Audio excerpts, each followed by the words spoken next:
Nous sommes de retour avec nos invités, le confrère Adam Adjronou, le coach Esso Akresso et puis le chroniqueur politique Firmin Tekouagbo. On va continuer un peu avec le Tchad.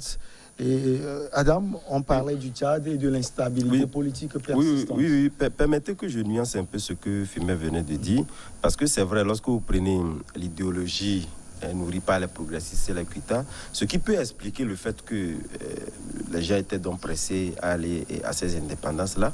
N'oubliez pas que lors de l'avènement du colon, il y avait ce temps de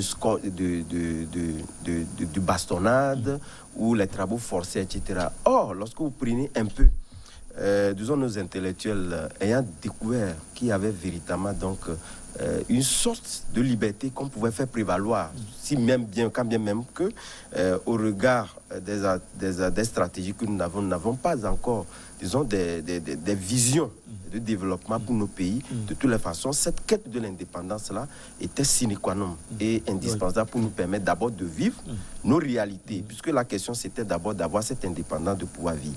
Mais au même moment, lorsque nous prenons le Tchad, nous constaterons que c'est un pays à l'essence même qui avait des difficultés, puisque vous prenez pendant le Tchad, qui est d'abord limitrophe de la Libye, vous voyez directement, avec cette ascension de l'indépendance, il était directement, donc les puissances coloniales, j'allais dire, qui étaient pratiquement en porte-à-faux avec la Libye voisine, qui n'avait pas pratiquement les mêmes aspects de développement et qui n'offrait pas des opportunités à ces gens-là d'aller piller ce pays-là. Donc du coup, on se rabattait sur le Tchad pour être donc en arrière-plan un pays qui peut inquiéter donc la Libye. Donc voilà un exemple. Lorsque vous prenez par le Soudan, on a eu des tensions. Vous prenez pas dans d'autres pays également, le Soudan qui était dans les perpétuelles guerres de toutes les façons. Donc c'était la Libye qui était donc le point culminant de cette puissance-là pour réellement permettre peut-être d'intervenir entre guillemets comme troisième larron pour départager les gens avec tout ce que cela comporte comme pillage, etc.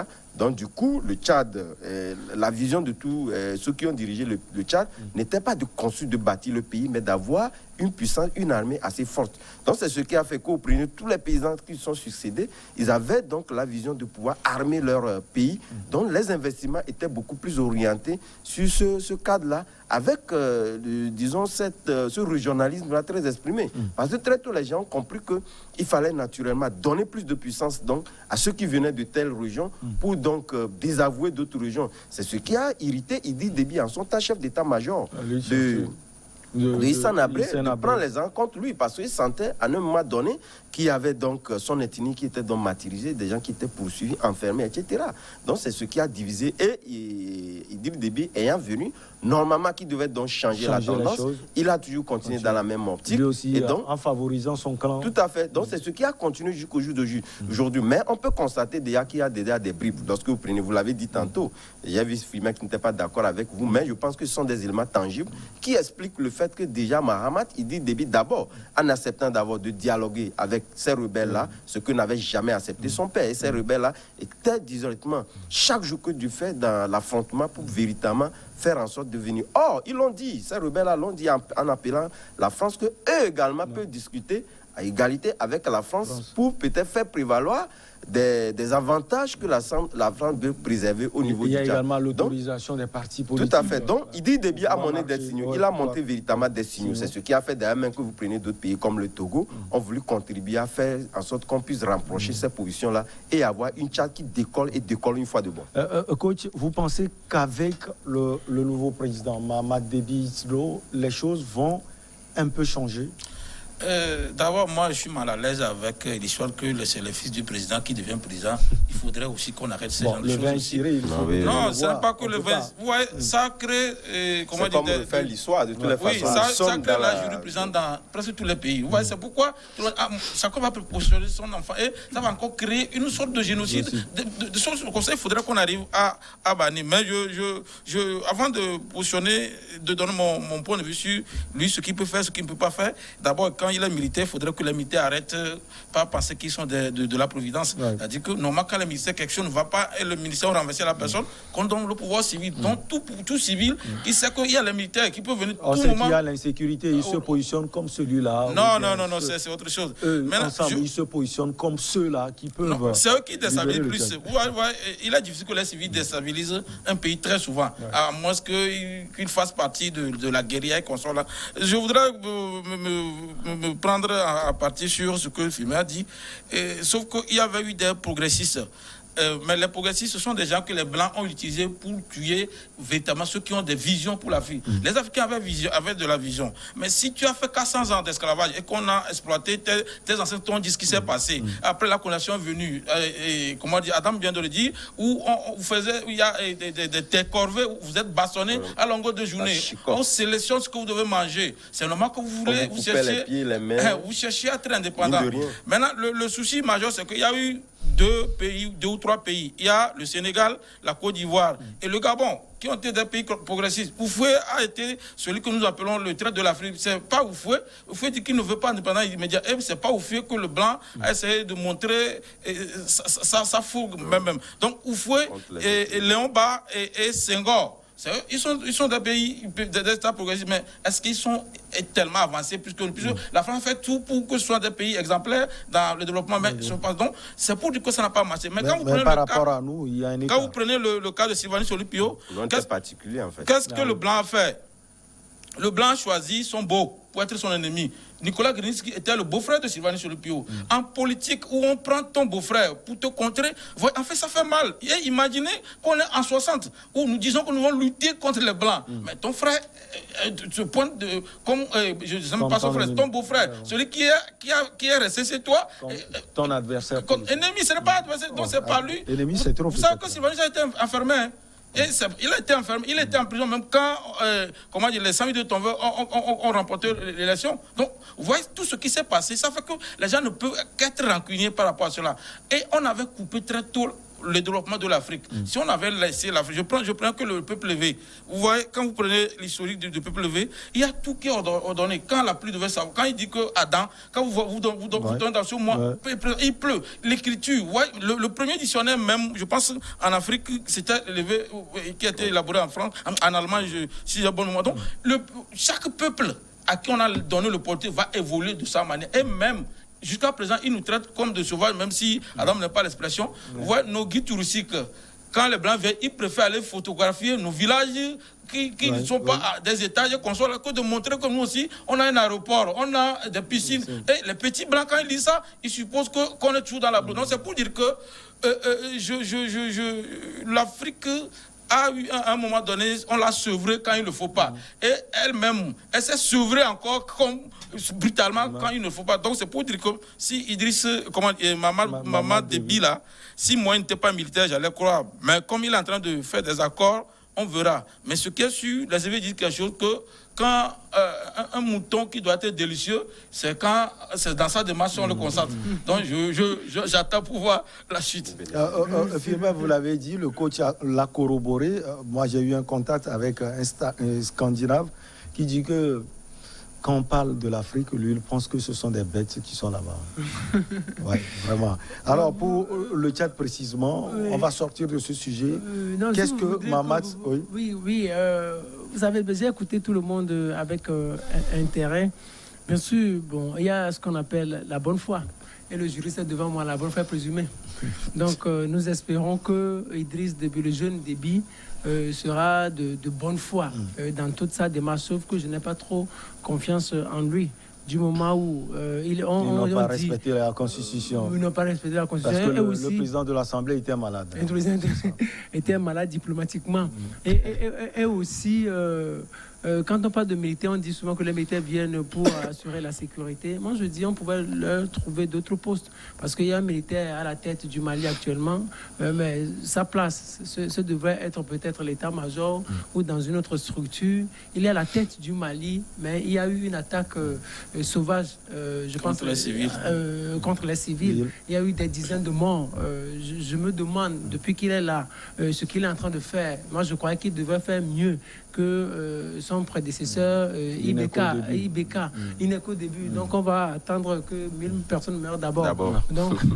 Donc ça, moi je ne suis pas contre les militaires, je l'ai toujours dit, mais j'ai dit si le militaire veut accéder au pouvoir politique, c'est normal, mais que cela se fasse dans les règles de l'art. C'est ce que moi j'ai toujours demandé. Moi, bon, bien sûr, ceux-là qui sont... Je constate que Adam Adjonou et le coach sont des cuitas. Ils sont des cuitas, ils ne sont pas des progressistes, donc ils sont dans la posture. C'est la réalité. Moi, on coupe les mains à mes parents, il y a la chicotte, il y a tout. Je suis d'accord que quand on me pose la question, je veux la liberté immédiate. Ils sont dans la posture de l'indépendance immédiate. Je peux comprendre, mais sauf que après analyse, je me rends compte que les gens étaient tellement pressés et que les 60... Et qu'ils n'étaient pas prêts. Et qu'ils n'étaient pas prêts. Parce que les 61 ans derrière le Tchad, par exemple... ne nous ont pas permis de décoller véritablement, quoi. Ou soit l'ambition était noble, on ne pouvait pas le leur refuser, mais l'ambition était noble, ce que la suite n'a pas été bien gérée. On n'a pas eu de dirigeants pragmatiques, on n'a pas eu de dirigeants ambitieux qui avaient une certaine... En réalité, pouvait être... Là, je peux être d'accord véritablement. Ce n'est pas ambition, mais ils ne sont pas surpassés pour laisser les petits problèmes. Est-ce qu'ils peuvent se surpasser? Oui, non, ils ne peuvent pas. Il y avait toujours le colon derrière. Il y a le colon derrière. En alternative crédible, quoi. C'est-à-dire, vous imaginez... C'était difficile à l'époque, mais je pense qu'avec le temps normal... Donc, vous imaginez, vous êtes... Vos frères vous font confiance, vous accédez au pouvoir, et maintenant, vous devenez l'ennemi de vos frères. Quelqu'un veut celui-là même qui était votre ami, qui était peut-être un de vos frères, qui vous dit... C'est ce qui avait été discuté pour leur permettre d'être au pouvoir. Donc, de toutes les façons, il faut tenir dans la règle. Donc, ils ont été tellement stricts, ils ont tué, ils ont emprisonné, ils ont fait exiler. Donc, moi, je pense que il fallait réfléchir 1000 fois avant de demander ou de revendiquer l'indépendance. Parce que cette méthode dure. C'est ça que les Lumumba ont voulu appliquer. Cette méthode dure. C'est ça que... Et vous avez vu l'exemple de Lumumba? On les a sacrifiés, on les a tués gratuitement comme ça. C'est-à-dire, nous n'avons pas encore, le rapport de force n'est toujours pas encore en notre faveur. Donc moi, je pense que pour conclure, il faut juste, le contrat est déjà là, il faut demander à ce qu'on renégocie les clauses de ce contrat-là qui nous lie à l'Occident. En RDC, après les soldats kenyans, ce sont maintenant d'autres soldats, des Français qui sont arrivés dans ce pays pour protéger ou assurer la sécurité du Nord, qui vaut une politique chère au chef de l'État actuel, Antoine Félix Tshisekedi. Coach, comme je l'ai dit, c'est la politique, c'est l'objectif, si je peux le dire, principal du chef de l'État. On sait que c'est un pays qui baigne dans l'insécurité totale. On parlait des Français, des Belges et autres pour assurer la sécurité. On est allé les chercher. Le Congo, même est un pays perpétuellement en difficulté. Moi, il n'y a pas même une année où j'ai constaté que les Congolais sont stables. Ça n'a jamais eu lieu. Peut-être c'est à cause de la richesse de leur sous-sol, peut-être c'est pas malhonnêteté politique, peut-être c'est ça. Je le disais aussi, voici encore c'est fils de... non, au moins lui, c'est fils d'opposant qui est devenu président.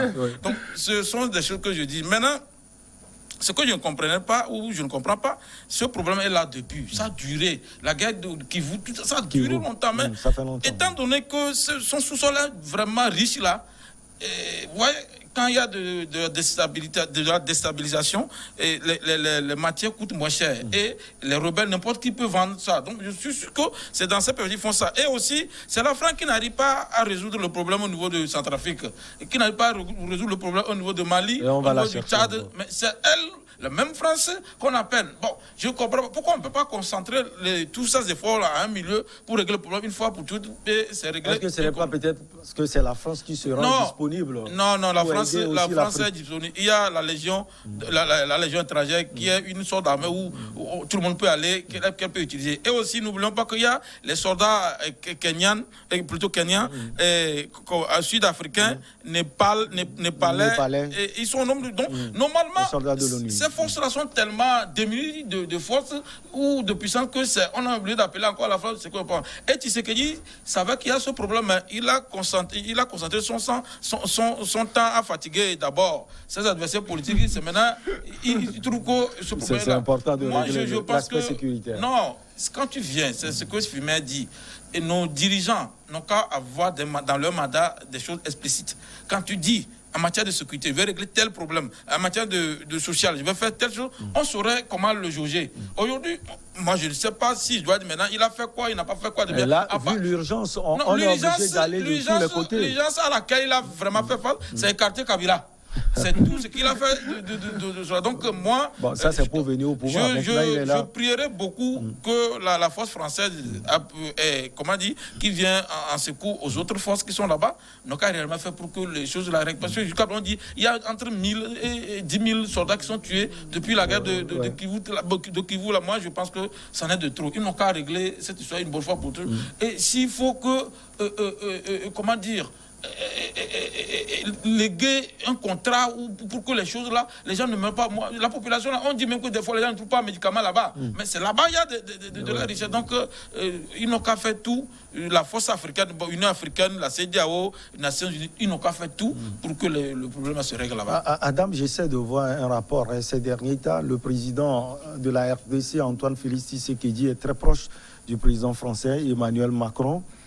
Ben écoute, pourquoi les Français, le coach Essor l'a dit tout à l'heure, il y a tellement de soldats, Kenyans, Népalais et autres. On va chercher des Français parce que les autres n'arrivent pas à faire le job. D'abord, il faut faire remarquer que, comme vous l'avez dit, c'est que ce sont ces pays-là qui appellent d'abord ces puissances-là à venir donc à rescousse. Il faudrait quand même qu'on soit d'accord là-dessus. Ils ne s'invitent pas dans le jeu. Et d'abord, je pense que Tshisekedi avait été élu sur un plan de société. Parce que quoi qu'on dise, même si ce plan-là n'est pas totalement exprimé, c'est le cas lorsque nous prenons d'habitude nos chefs de l'État qui sont élus, on n'a pas l'habitude de pouvoir donc exprimer ce plan de société-là. C'est vrai que le Togo fait exception compte tenu du fait que le plan de société sur lequel le chef de l'État avait été élu avait été diversifié d'une manière où c'était véritablement lisible. C'était lisible. Chacun peut quand même avoir le contenu de ce programme de société-là. Mais au même moment, je pense qu'au regard des accords qui ont lié Tshisekedi et l'ex-président et Kabila, il faudrait quand même n'importe quel président. Je pense que ça, Kabila ne l'a pas perdu de vue. Au-delà de ces accords-là, vous, président, arrivez, il faut prendre le temps de pouvoir peut-être décortiquer. Donc, puisque l'État, c'est toute une continuité. Vous n'allez pas revenir tout à l'heure, même si vous étiez proche, vous étiez dans la machine, et pouvoir avoir la science infuse pour détricoter carrément ce qui a été là. Et surtout, vous voyez, Kabila, c'était militaire. Et sur le plan militaire, je pense que Tshisekedi a pris le temps de pouvoir peut-être continuer par faire avec le plan que Kabila avait mis en place, mais on savait que Kabila n'était pas aussi en de bons termes avec certaines puissances occidentales, liées également, disons, à ces matières premières-là que chacun convoitait. Mais au même moment, Kabila savait pertinemment que Tshisekedi, avec le temps, finira quand même par jeter le point ou carrément par mettre de côté la stratégie qui était là. Puis cette stratégie qu'on prenait au niveau de la RDC, qu'on prenait au niveau de ce pays, j'oublie un peu le nom. Du Rwanda non, pas le Rwanda, le pays voisin du Rwanda, où le président était mort récemment. Ah ouais, non, Burundi. Et vous avez vu, même voilà, à partir du moment où le président est arrivé, il savait pertinemment qu'il faudrait créer des alliances, des relations à l'international. Donc la stratégie mise en place par l'ex-président n'était pas une stratégie gagnante. Donc c'est en ce sens que Tshisekedi a constaté qu'il ne pouvait pas éternellement continuer avec la stratégie Kabila. Avec la stratégie des Kabilistes qui ne faisait pas grand recette. Donc, de toutes les façons, il a pris le temps de pouvoir peut-être dézinguer cette stratégie-là et imposer sa stratégie, qui était d'abord, n'oubliez pas, le point fort de l'élection de Tshisekedi, avec lequel il a battu campagne, était naturellement de faire en sorte qu'il y ait cette paix-là dans la zone de Kivu. Et il a mené beaucoup de stratégies. Vous avez il était même allé nord Kivu. Tout à fait. Donc, il a mené, il a même changé de gouverneur, étant donné que la stratégie ne portait pas. Il a mis des forces de sécurité et ça ne donnait pas. Il a renforcé en appelant, vous avez vu les Sud-Africains qui sont là, les Kenyans qui sont arrivés, la France récemment. C'est justement parce que ça le porte à cœur. Et n'oubliez pas que nous sommes à quelques mois, pour ne pas dire années, des présidentielles. Il a quand même un bilan à défendre. Voilà. Et d'abord, le bilan sécuritaire. Le bilan sécuritaire lié à cette zone-là. Donc, ils tiennent toujours à avoir des résultats sur cette zone-là.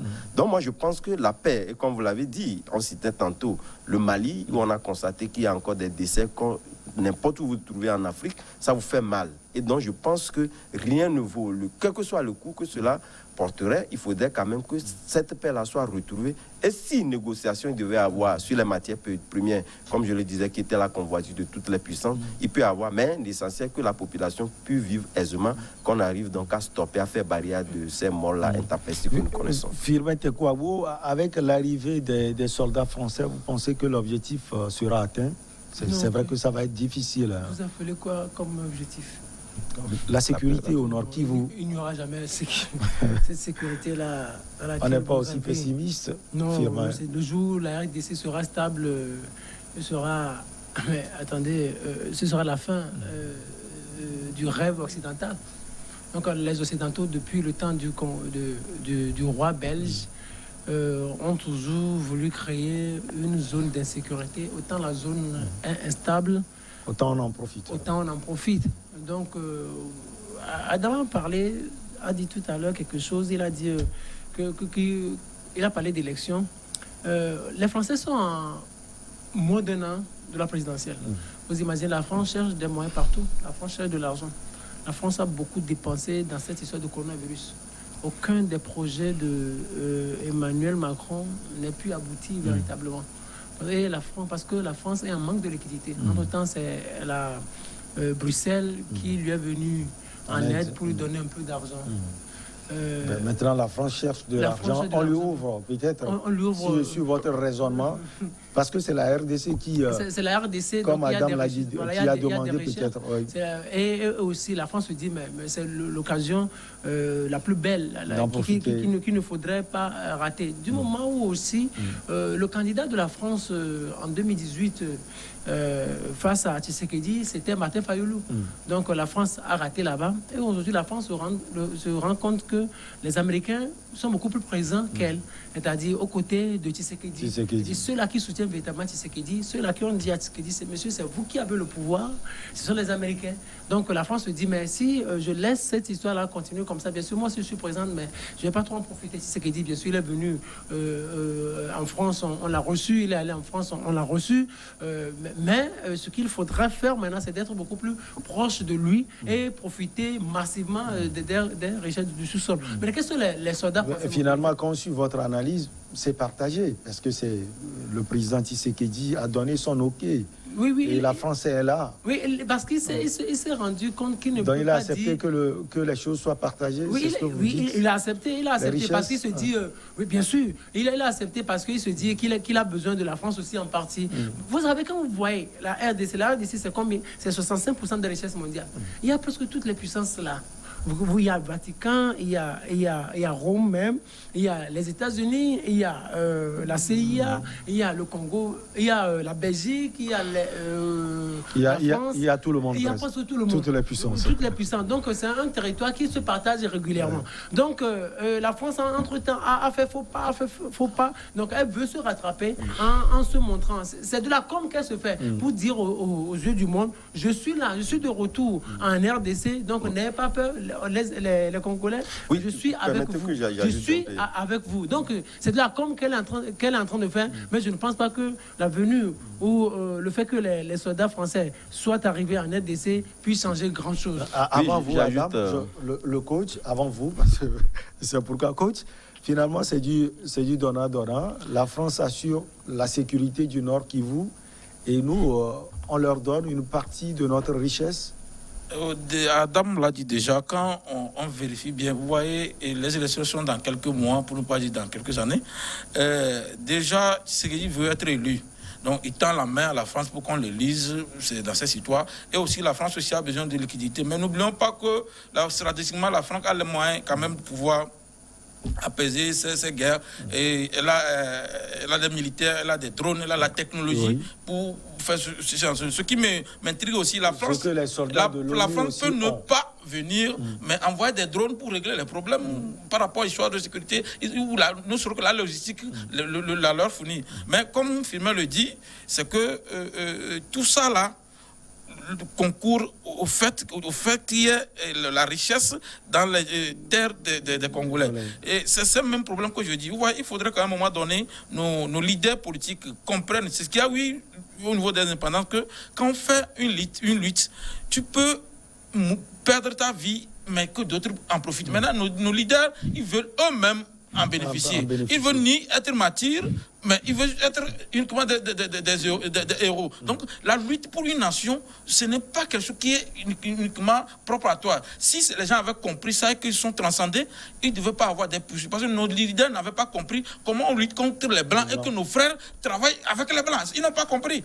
Or, c'est ce que le Blanc avait compris depuis plutôt avec l'histoire des démocrates, que mon frère peut être dans l'autre camp, je suis ici. Ils n'ont pas compris. Donc c'est ça qui s'est répercuté maintenant. Vous allez voir quelqu'un d'autre vient, il va signer des contrats avec les Belges.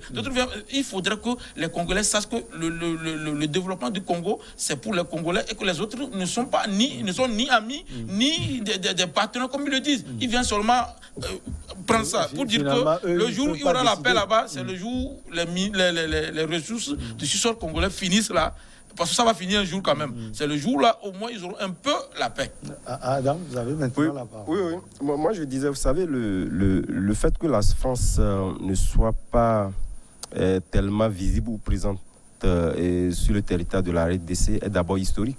N'oubliez pas que entre la France et les États-Unis, il y avait cette négociation au niveau du Congo voisin, Congo-Brazzaville, qui a permis de pouvoir hyper armer l'actuel président pour déchoir donc le Souba, qui était donc le facteur essentiel, c'était le pétrole. Vous parlez de Denis Sassou Nguesso, voilà, l'actuel président. C'est ça, puisque l'ancien président avait négocié avec les États-Unis parce qu'il voulait véritablement en finir avec Elf, qui n'avait pas un bon contrat avec lui.